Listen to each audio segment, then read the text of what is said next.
Welcome to this episode of Greece Chats Podcast with Tony Kariotis. I am your host, Tony Kariotis, and in today's episode, I am joined by Rose Livaditis. Rose is a Greek Citizenship Acquisition Specialist at the law offices of Pardalis and Nohavicka. Rose is joining the show today to answer all your questions when it comes to applying for Greek citizenship and everything that comes along with it. So, get your notebooks out and let's jump into this conversation with Rose. Hey, Rose. Hi, how are you, Tony? I'm well. Thanks for coming on the show. Thank you for having me. I'm happy to be here. Awesome. Hope your day's going well, and I'd love to jump into this conversation today. For those that don't know what we're talking about today, I have brought on Rose for a specific reason to talk about the process of acquiring your Greek dual citizenship. So, Rose, I got a ton of questions for you today. I'm glad to answer them for you. Amazing. Before we start, why don't you take a minute and introduce yourself?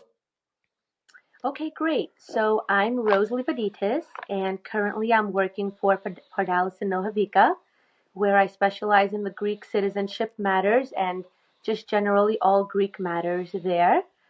And we provide services to clients that are looking to obtain Greek citizenship, and we guide them as best as we can in order to make the process more swift and efficient. Amazing. So let's just jump into all these questions. I've compiled questions that I get often. I compiled a few that I found online that people ask a lot, and some that I even ask. So how do I get my citizenship? No, I'm just kidding. So can you start off by an oversight of what is dual citizenship in Greece? What does it entail? Who is it for? It's not for everybody, right? Right. And although many people may qualify, the first thing that we always look at is your eligibility. We'll go over your eligibility, the factors that will play a role in obtaining citizenship, and we'll walk through each step. So some factors are whether you have Greek lineage. That's basically the main factor. If you don't have Greek lineage, we can get into that a little bit later, but that's basically a whole other category and a different process completely. But for the ones that do have Greek descent, so you may have a Greek parent, Greek grandparents, we can help you obtain Greek citizenship. So ultimately, we're going to file an application through the Greek consulate location that you belong to, and we help you locate which consulate location we need to file through because that's also a requirement.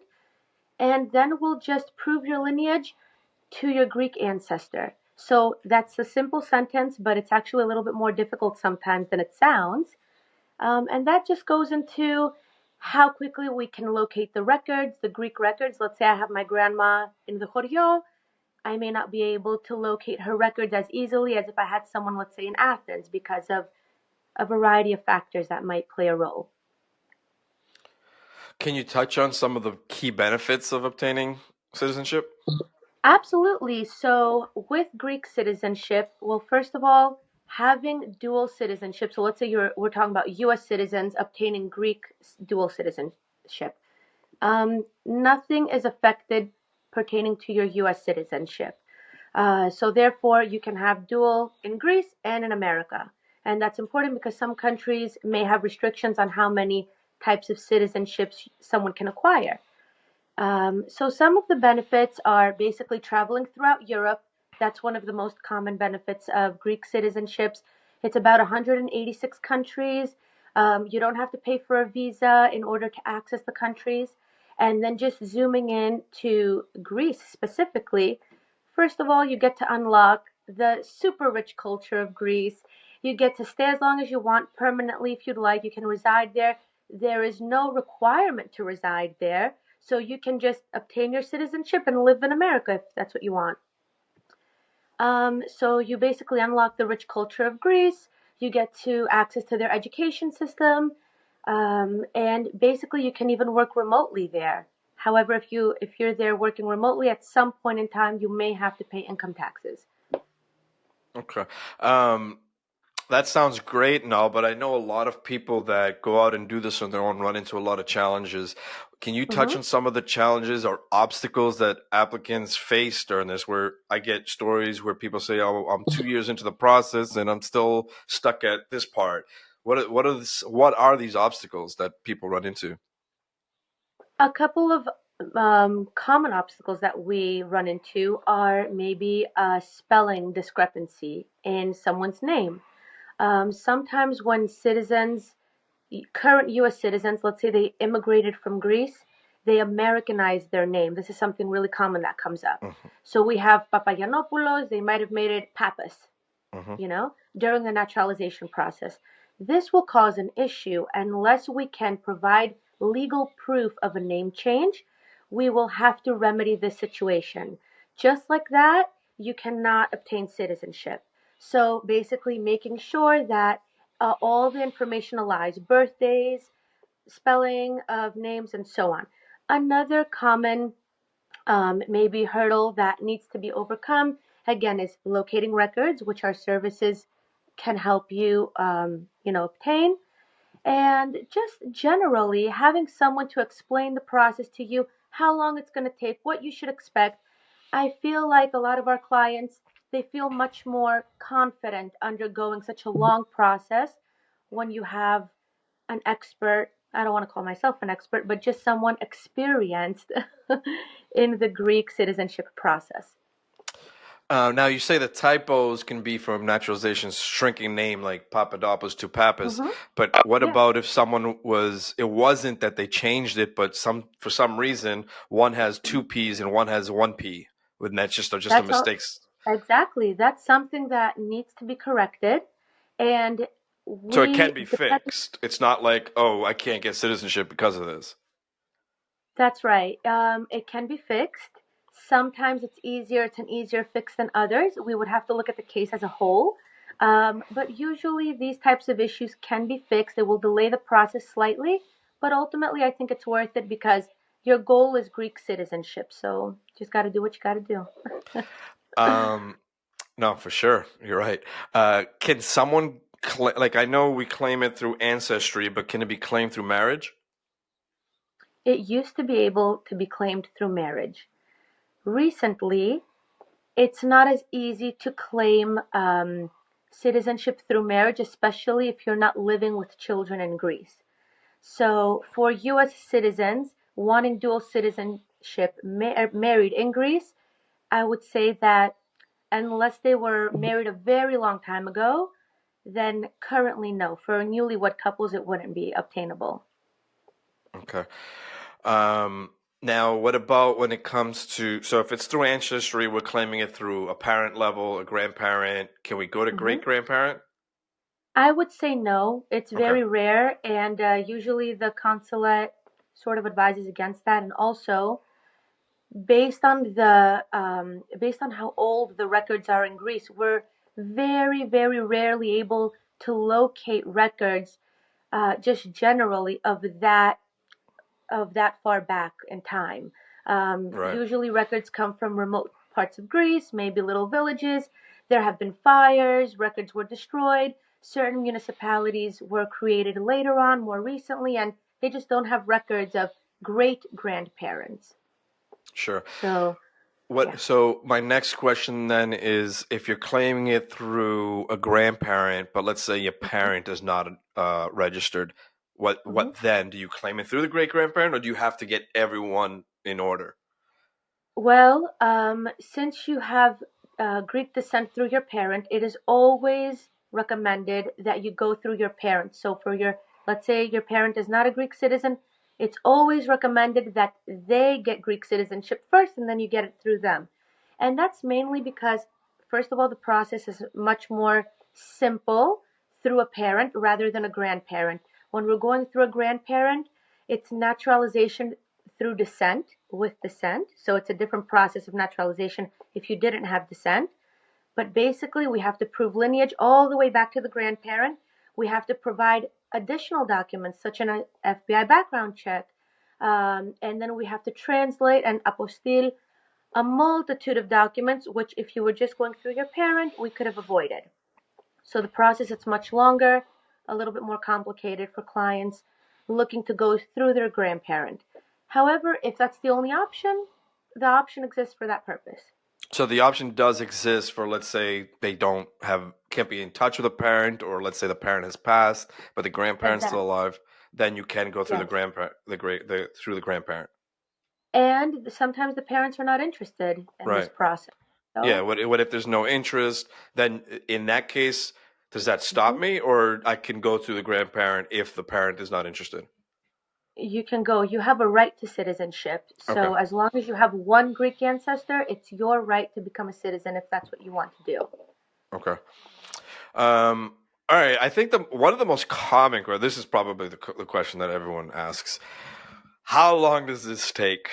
From the day you start and say, I want to get this thing started, is this 6 months? Is it a year? Is it 2 years? Or is it somewhere in that window? Or is this, how long does this take? You're asking me the tough questions now. Yes. So the timeline depends on what type of process we're going to undergo. Like I said, certain types of pathways are a little bit more complicated than other types of pathways. However, typically, and I hate to bring up COVID, but since COVID, a lot of, you know, the official offices and Greek authorities, there is a delay within applications. There's a plethora of overwhelming amount of applications currently. So all these types of factors, they play a role in how long it may take.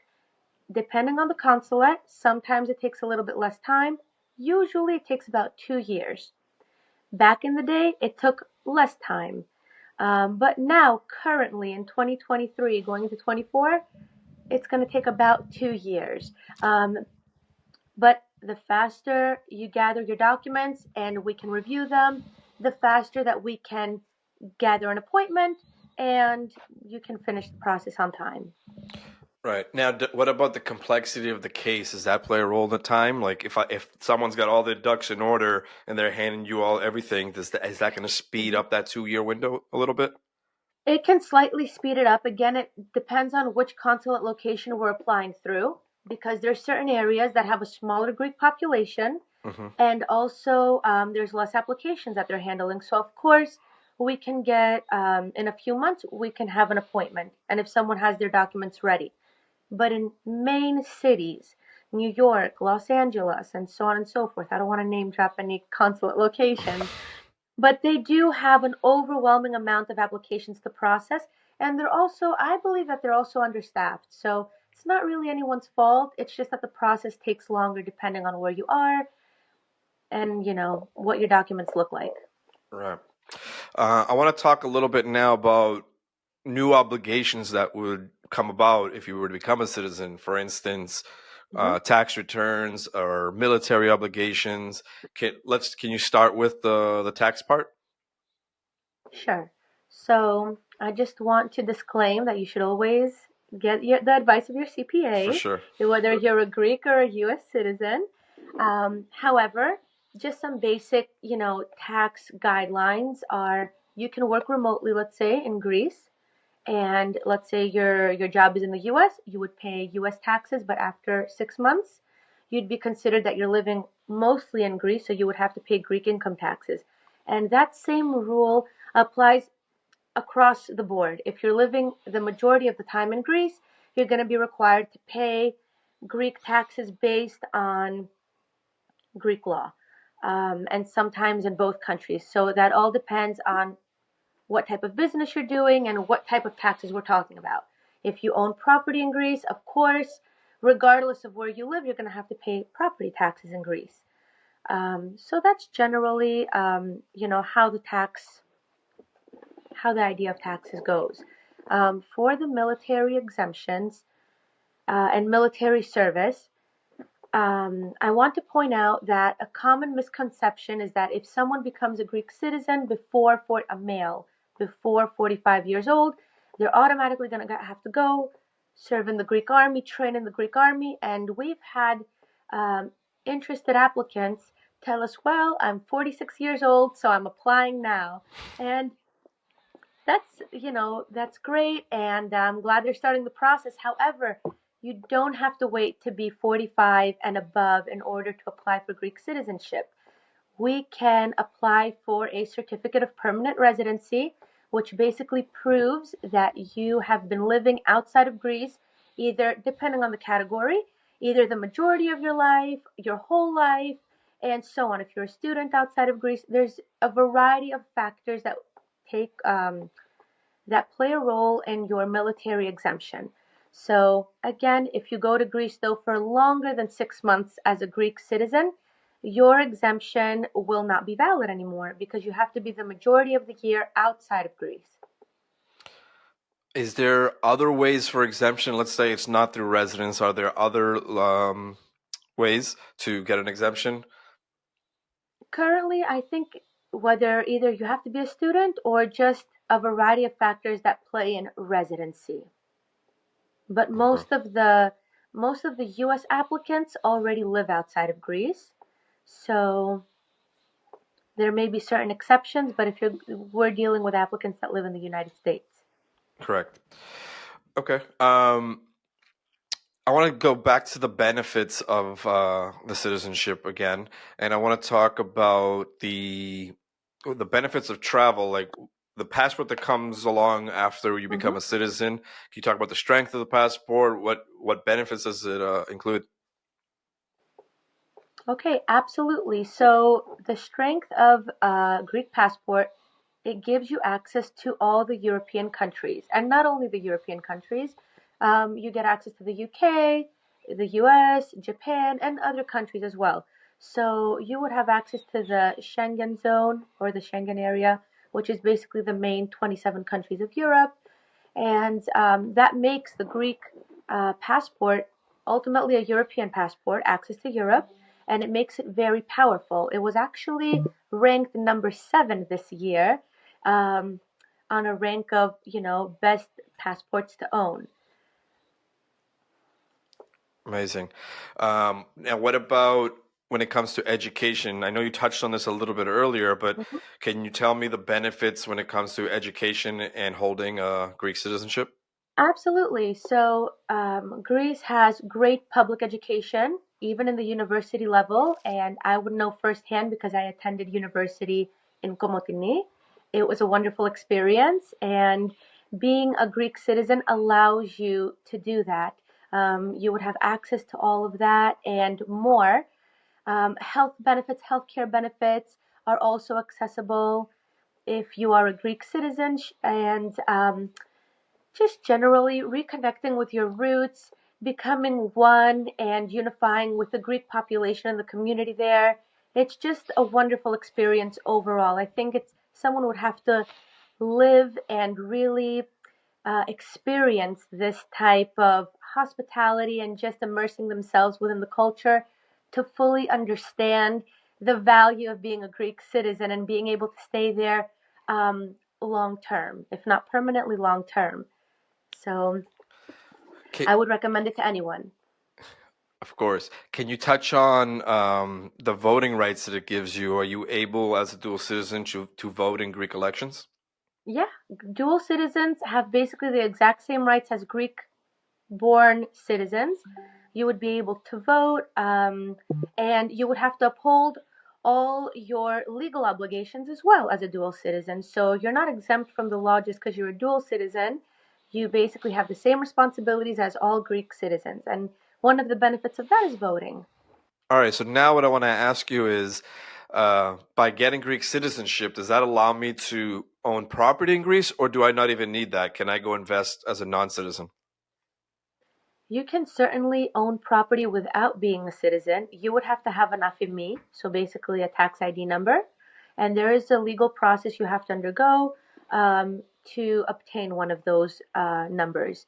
But you can own property without being a citizen. However, we do recommend citizenship again, so you can stay permanently and long term and not have to really worry about the length of time that you'll be allowed in the country.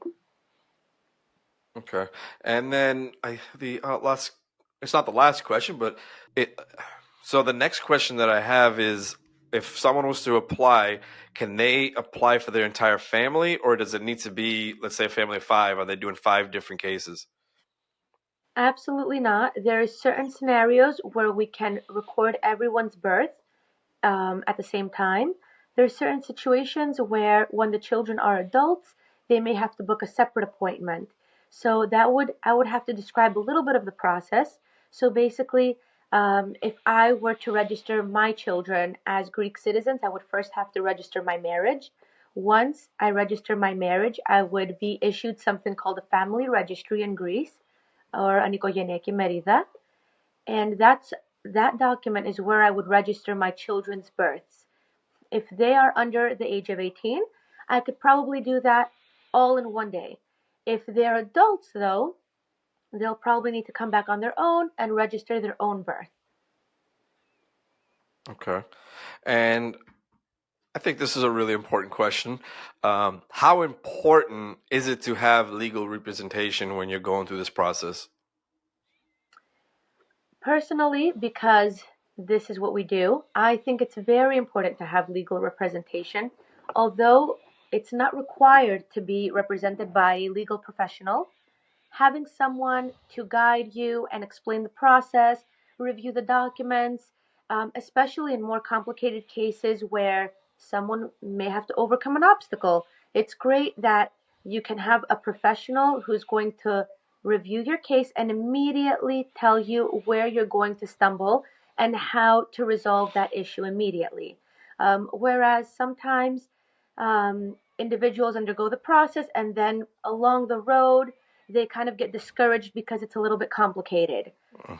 So we definitely recommend, if you can hire a legal professional, it's the best option. Yeah, I see that a lot where I'll get messages saying, like I've touched on earlier, where they're doing it on their own, they think they got it, and then a year and a half in, and they're stuck because either they can't get an appointment or they're missing a Right. document, and then they just say, you know what, I give up. Whereas if there Absolutely. was representation that knows this process inside out, they're just going to guide that person to the next step. Exactly.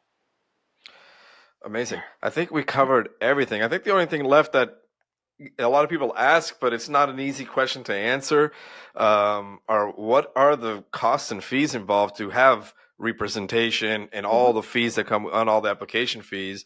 I don't know if you want to touch on this, but I know because it's different for every case, but if you'd like to. It is different for every case, but just generally to give an idea to everyone listening or viewing us right now, it is based on a case by case basis. So I wouldn't want to throw out a number and then that may discourage some people or encourage others. So after we review, that's why we offer a complimentary consultation. Once we review your case, we can give you a flat fee. So that's definitely something we offer, the flat fee. So there's no hidden fees. It's not an hourly rate because citizenship matters do take a very long time, and I think it wouldn't be a cost efficient for clients when they have to deal with an hourly rate. And also, let's say we are dealing with a family of five. We're, we keep that in mind and we do try to offer always a family rate. Since we're dealing with one family's documents, we don't have to gather documents multiple times. Of course, we take all of those factors into consideration and we try to be as reasonable as possible. Um, but again, if a case is more complicated, if certain individuals, maybe there's a divorce involved, and that sometimes makes the process a little bit more lengthy. That's just an example. It may incur a higher cost because there's more documents we have to translate, more documents we need to certify with an apostille, and just generally a lot more time and communication that we have to invest in this. All right. I know that doesn't answer any questions for anyone. So I'm going to give you the hardest question of the day. What is the most expensive case an individual should anticipate? Give me a range. We need a range. Okay, so our highest range would be the naturalization route. And again, if we have to do any separate legal process in Greece, we would quote that separately, but just for citizenship, from beginning to end, including the passports and so on, our most expensive case is probably around $4,500. Okay. And then can we ask what the cheapest one is? No. I'll tell you why, Tony, because It could be as low as, it depends. It depends. If someone just wants to register a marriage or a death, that's really simple. I'll charge, or if they just want a military exemption, I'll charge the minimum that I can possibly, Sure. charge. Okay. So the So most I we're don't want. spending is about 4,500 from start to finish. Yes, and that's for more complicated naturalization cases. Not, let's say, if your parents are Greek, that doesn't apply to you. That's, a much more simpler process. Amazing. Awesome. Well, you heard it there. These answered a bunch of your questions when it comes to getting your Greek dual citizenship. How do you get started? I have all the information in the show notes. You can head to our website, greece-media.com, and book your consultation and get the ball rolling. And I think that covers everything. And if you have Greek ancestry and you've wanted to get your citizenship, now is the time. Is it not? What do you think, Rose? Is now the time? Absolutely. Now is the best time. Amazing. Rose, thank you for coming on the show. This has been very informative, enlightening. I think it's going to be a good way for our listeners and people interested in applying for citizenship to have a little bit more clarity in the process. They may, after listening to this, say, "Oh, this isn't that hard." They may have made it out to be this incredibly difficult task, but if you got your paperwork in order, get representation, be a little bit patient. It could take some time, but if you have Greek ancestry and you can prove it, you're going to get it. That's right. Absolutely. Amazing. Awesome. Thank you, Rose, again. And thank you guys for listening to this episode of Greece Chats podcast with Tony Kariotis. Today's guest was Rose Livaditis, and we will talk to you again on the next episode.